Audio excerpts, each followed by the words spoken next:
Did you know the Jedi are problematic according to Scientific American? Scientific. Yes. We're talking about Jedi. Yes, for some reason. Radio. We'll explain why. But Scientific American have decided to publish this opinion piece by J.W. Harmon, Sarah E. Brownell, Nita Kendaharth, Susan Chong, W. Carson Bird. So this was a group effort, this piece, right? And I want you to remember that. Lots of people got around and were like, right, we're going to have to write the most Tumblr screed about Star Wars, against Star Wars, that we can possibly put together, and then that's going to be published by Scientific American. And this is the world we're in. So when I'm like, oh, look, the SJWs are taking over everything, they're going to be everywhere, and it's going to be non-stop, well, how much more prestigious a publication do they need to destroy with their ideology, right? So let's just begin, because I'm not understating this. The acronym JEDI has become a popular term for branding academic committees labeling STEM, science, technology, engineering, mathematics, and medicine initiatives focused on social justice issues. Used in this context, JEDI stands for Justice, Equity, Diversity, and Inclusion.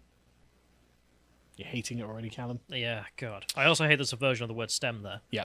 I don't know when the extra N came Where did in. medicine come from? I mean, sorry, medicine. I'm not trying to be rude to them, but Anyway, get out. Used in this context, in recent years, this acronym has been employed by a growing number of prominent institutions and organisations, including the National Academies of Sciences, Engineering and Medicine, and at first glance, JEDI may appear to be an elegant way to explicitly build justice into the more common formula of DEI, which is diversity, equity, and inclusion, or how I would like to prefer it is diversity, inclusion, and then equity, DI.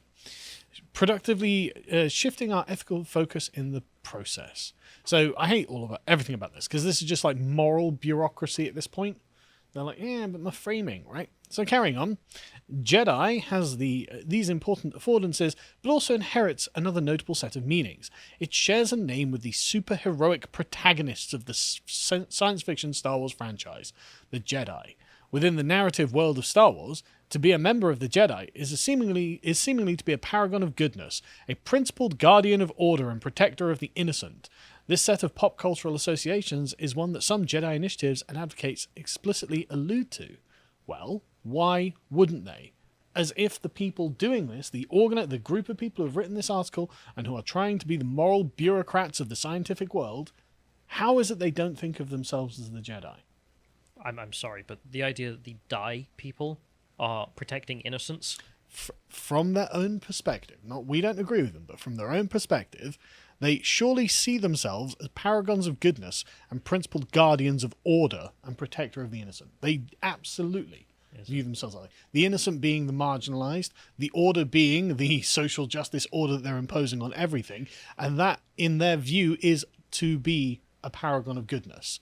That's a totally accurate representation of what they are. And which is why the Jedi, the SJWs of the Star Wars universe, just for anyone who's wondering. The Empire did nothing wrong, and, Palpatine maybe had a few points.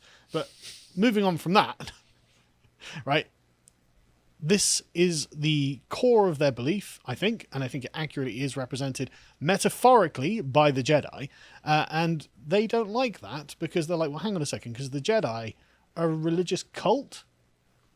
A hierarchical religious cult? It's like, yes, they are Dr. So-and-so, Doctor this, Doctor that, Professor this, hierarchical religious brown cult. people studies. Exactly, right?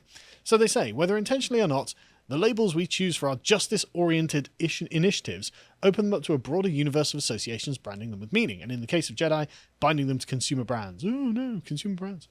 Through its connection with Star Wars, the name Jedi can inadvertently associate our justice work with stories and stereotypes that are a galaxy far, far away from the values of justice, equity, diversity, and inclusion. The question we must ask is whether the conversations started by these connections are ones we want to have. You can see where this is going already. You can see it. Right? What they're talking about is the way that the philosophy is oriented is the Jedi are a kind of warrior monk cult, and they don't want to think of themselves as a particular kind of culture. They want to think of themselves as a universal culture. Jedi also groomed kids into the Order. That's interesting. They did. Anakin Skywalker did nothing wrong. Hey, maybe that's not the solution. Okay, well, moving on. Obviously, we're not Empire sympathizers here. We're agnostic on the Star Wars universe because of what they've done to it. The Jedi are inappropriate mascots for social justice. which is weird because they seem like the perfect mascots for social justice.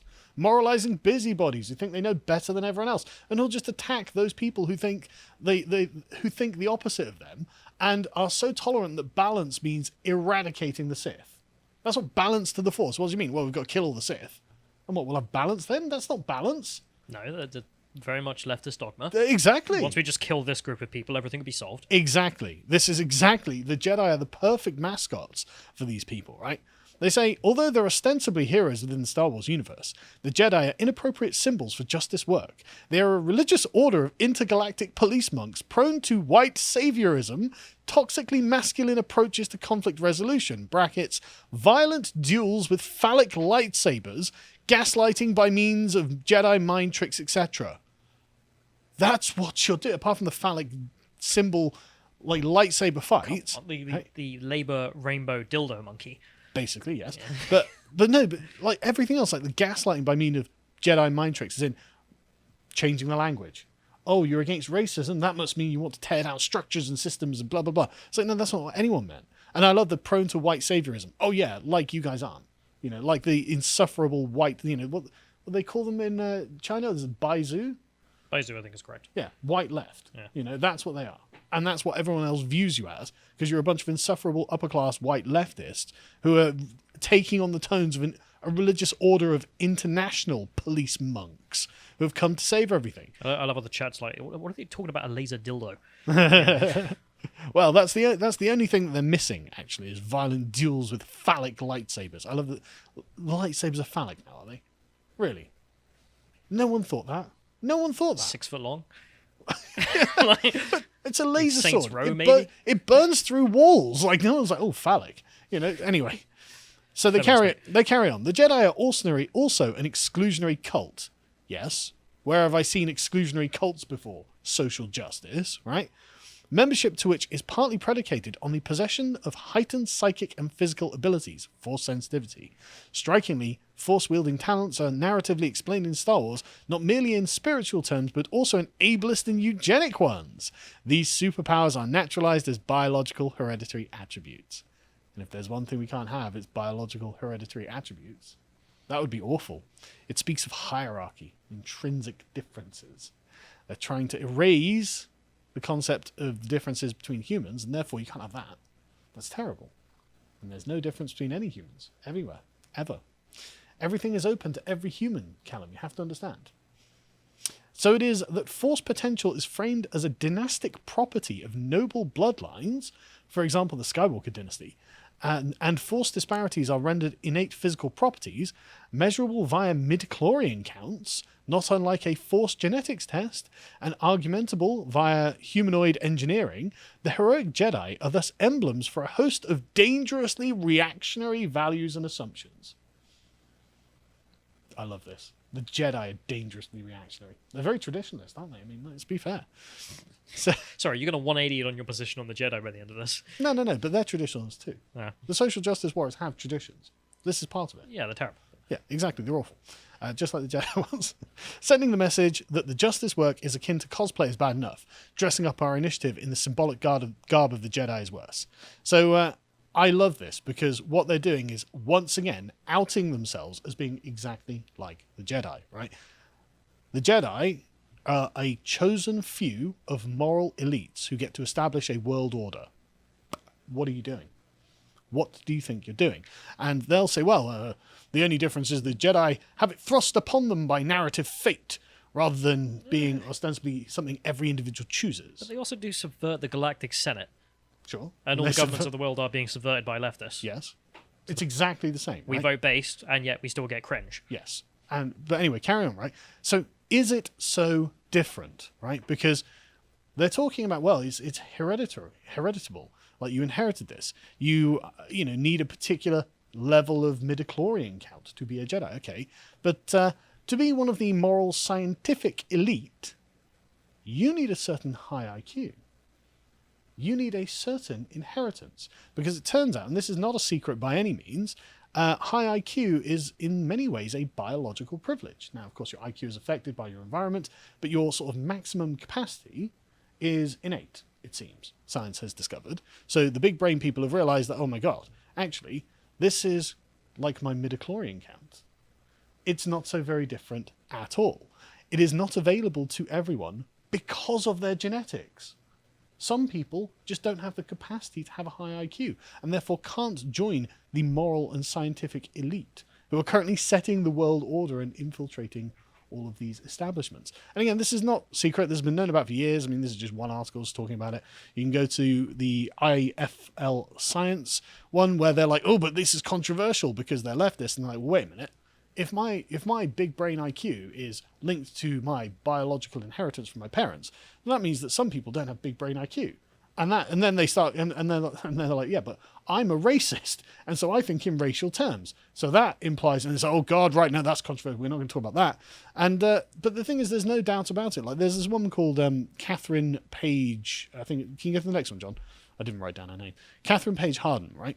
Who she's just found. Look, studies show that this correlates to how well you succeed in life.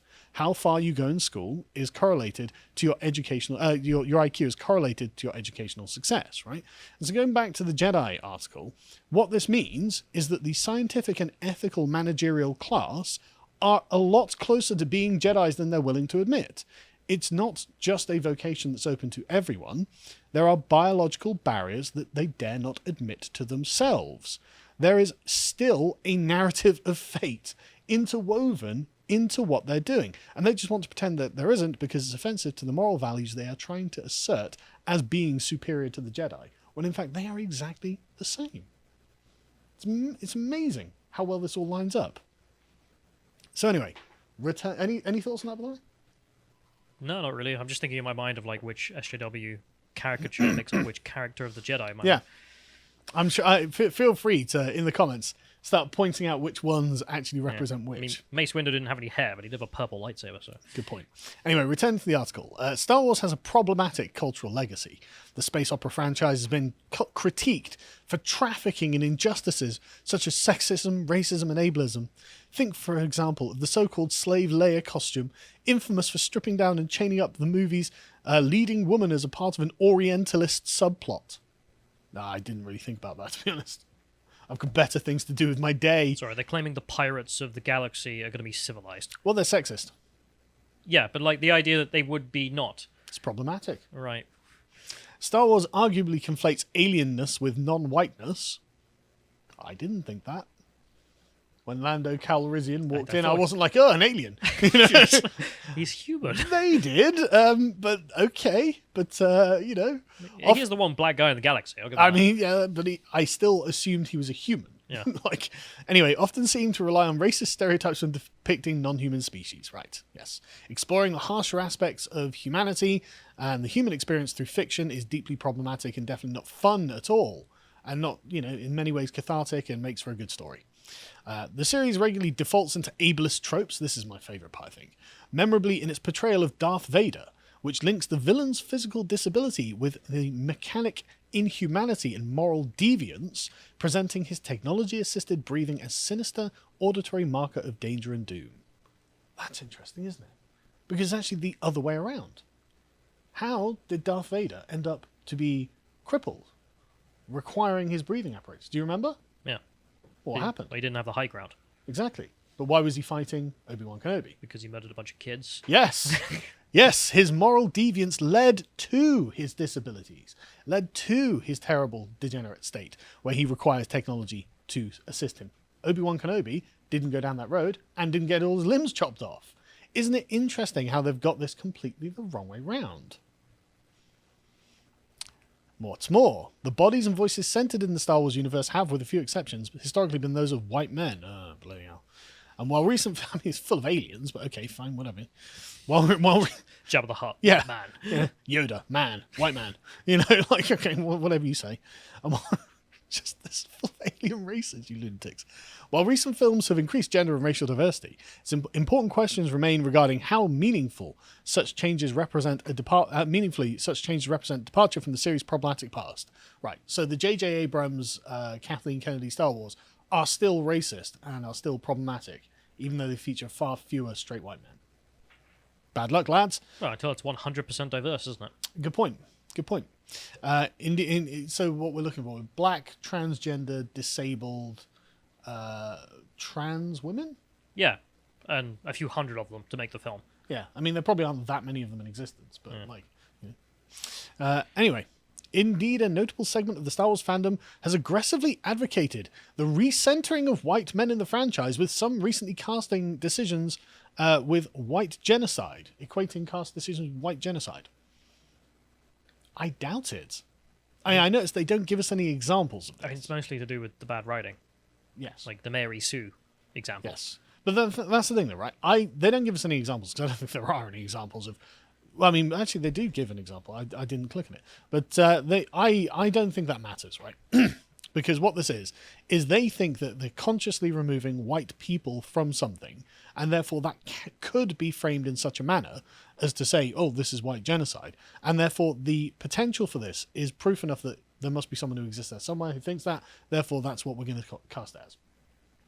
Anyway, additionally, the franchise's cultural footprint can be tracked in the saga of the United States military-industrial investment and expansion, from debates around Reagan's Star Wars Strategic Defense Initiative to the planned Joint Enterprise Defense Infrastructure, another Jedi program, sometimes winkingly framed with Star Wars allusions. Yeah, you acting like that's wrong. Jedi connects justice initiatives to corporate capital. They go on to whine about Disney. Don't get me wrong, I hate Disney as much as the next normal human being, but this is incredibly reductionist, right? Because they say, well, look, it's more than Jedi is more than just a name; it's a product. It's like, yeah, but you're reducing it to just a product by saying it's more than just a name; it's a product. Like, you've reduced it to just being the product. And what's interesting is actually quite a foundational mythology of like 20th century Western entertainment. Like, Star Wars is like everywhere. Everyone knows Star Wars. Everyone knows the story. Like, I don't think I've ever actually watched one of the original Star Wars films from end to end. I think I've always got, interrupted halfway or something. And yet I still know exactly what happens in all of them, in the same way that, like, the average Greek boy probably knew all the adventures of Hercules, But anyway, the point of it is, it shows you the good people are the Jedi, the bad people are the Sith, and Star Wars explains why and what happens to them because of that. But anyway, moving on. It may also serve to rebrand and whitewash Disney by linking one of its signature product lines to social justice. The Force is female. Like, they're already doing that. They're doing that of their own bloody volition. Like, I know, and you guys are so gullible you'll buy it. Yeah, it's mad. Like, the idea that, well, if we don't call ourselves the Jedi, then we're not going to be linked to Disney's oppressive exploitation.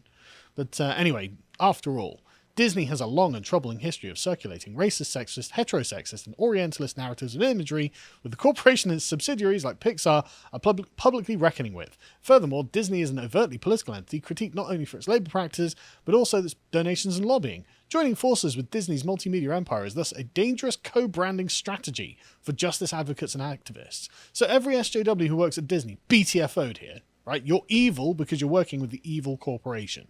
You are working with the Empire, as it was, from this Jedi perspective right here. Hang on, this is like the Empire is run by a Jedi Emperor, Mm-hmm. is staffed by Jedi staff, and carries out Jedi orders, but they're still the Empire? Yeah. Structurally, they're bad. Even if no one in there is anti-Jedi.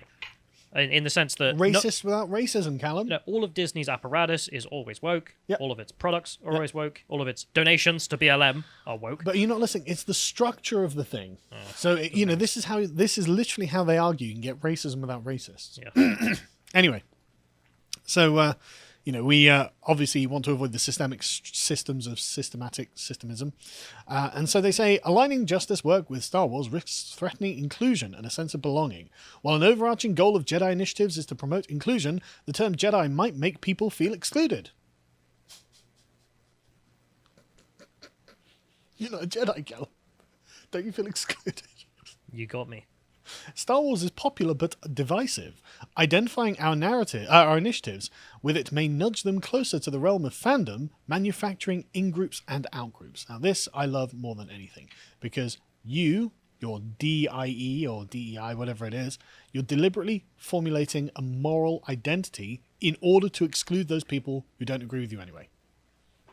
You've already called them white national or white genocidists or reactionaries. You're calling the Jedi reactionary. You've got your out group already. You've already identified them.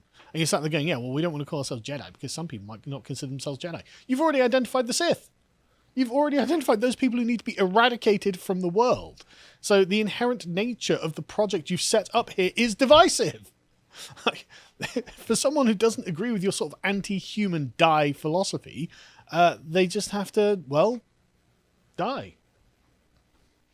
Because you can't be universal if there are some people who don't agree with you. Anyway, those unfamiliar or uncomfortable with Star Wars, including those hurt by the messages it sends, yes, those people who are wounded by the messages in Star Wars, may feel alienated by the parade of jokes. Is that alien-friendly? Anyone else use alienated? There are probably aliens who are feeling bad about that. But they may feel alienated by the parade of jokes, puns, and references surrounding the term Jedi. Consider, as one example, its gender exclusionary potential. Studies suggest that in the presence of Star Wars and Star Trek memorabilia, such as posters, in computer science classrooms, this can reinforce masculinist stereotypes about computer science. That's right, manly computer scientists. Contributing to women's sense that they don't belong in the field. It's exclusionary, Callum. Just the very nature of the thing. But what I love about this, right, is that not including them makes them feel that nerds aren't included. What now, right? So, like, there is just, like, it's a part of life that some people will feel excluded by some things, right? So, take their example, computer science classrooms. It's not very inclusive. It's not very inclusive at all. What about, like, North FC? And they're like, oh yeah, put me in a computer science classroom, lad. Like plumbers and builders being put in computer science classrooms may feel excluded because this isn't an environment they're comfortable with. And I'm not trying to be offensive, but like if you take someone who's very sort of like manual labor, not very conceptual, putting them in a computer science classroom, they're going to be like, well, look, I'm just not. This isn't my thing. I work with my hands. I'm not like an academic. I don't type a lot or whatever. And so they might, I'm not trying to be mean, but like not be smart enough to conceptually understand what it is a computer does.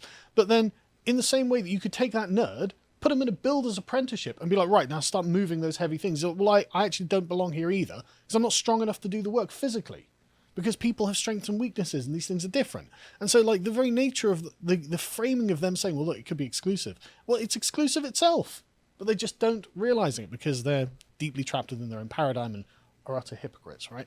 So anyway, relatedly, research indicates that even for self-identified female fans of Star Wars, a sense of belonging within the fandom can be experienced as highly conditional, contingent on performances proving their conformity to the pre-existing gender norms of dominant fan culture. I love the way they're whining about Star Wars fan culture here. Right. At a moment when many professional sectors, including higher education, are seeking to eliminate barriers to inclusion and to change the narrative about who counts as a scientist, political scientist, STEM professional, or historian, adopting the term Jedi is an ironic move backwards. It's very ironic. Hang on, is this just cope from the humanities that are not included in STEM? Possibly. But I just love the way that they're trying to achieve a goal that is definitionally impossible by the framework that they're using. We want to include everyone, and that means you've all got to be big brain, high IQ scientists like us. Okay, but half the population is below average intelligence. They're never going to be, and genetically, prevented from being big brain, high IQ scientists. What now? What now? We can't include them. Oh yeah, they're reactionaries. Oh, well, what do you do with reactionaries? Anyway, so I'll wrap it up there because they just basically carry on coping. But yeah, I very much enjoy the fact that they have actually disavowed the Jedi while acting exactly like the Jedi. So it's only a matter of time until they burst into the younglings and... Never mind. If you enjoyed that segment from the podcast The Lotus Eaters, you can go over to lotuseaters.com to subscribe to get access to all the premium content we have. The way the site works is that you have bronze, silver and gold tier subscriptions. The bronze being £5 a month and allows you to get access to all of the premium content and leave comments on the articles. And we've got a new feature for the silver tier, and the silver and gold tier, which is having all of the premium articles accompanied by an audio track of a very smooth British voice reading, as you can see on the screen there. It's only an 11-minute listen, or it's however long it takes you to read the article. So that's for convenience. So that's for gold and silver members. And we've also got all of our regular great content, which we're all really proud of. I mean, the premium podcast that we have here is Progressing to Destruction, where that's just a lot of work where it went into examining exactly what the consequences of mass immigration have been in Britain. And this was a great deal of effort to put together, and we didn't really want it being taken down from YouTube or anywhere else, so we're hosting it on our site, and we're very pleased with, well, what is, I suppose, a bit of a negative response, but not because of anything we've done, but because of the facts of the matter, it seems. But we also do various other premium podcasts, like The Contemplations, such as Are There Human Rights? Well, it depends on whose definition of what a human right you are using is.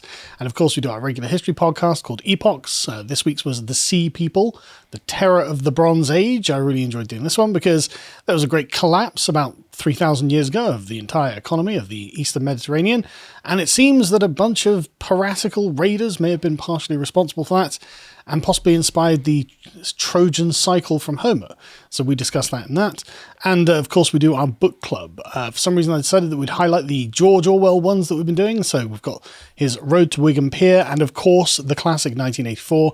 And I'll probably do Shooting an Elephant next. Have you ever read that? Not heard of it. It's really interesting. It's about George Orwell's time as a colonial administrator and police officer in Burma. And at one point in his narrative, an elephant goes on the rampage in a village and is killing people and destroying houses. So he has to go down and shoot it. And it is an absolutely fascinating look at the sort of colonial dynamics. The reason I haven't done a book club this month so far is because I'm currently going through the Critical Race Theory Bible.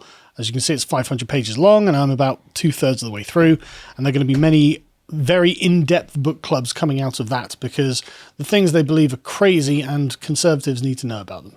Last thing to mention, of course, is if you'd like to see us live, you can come to our live events. So the one we have coming up, I think Saturday is sold out, but Friday still has tickets if you'd like to come. So we're going to have Andrew Lawrence down as the secret guest for that one to be the comedian. Not so secret now. Not so secret now. And Count Dankula, Carl, and I'll be giving a secret speech about a topic I don't want to ruin now. Yeah. But that's that. But anyway, if you'd like access to all that premium content, please go over to lotuseaters.com, subscribe. Thank you.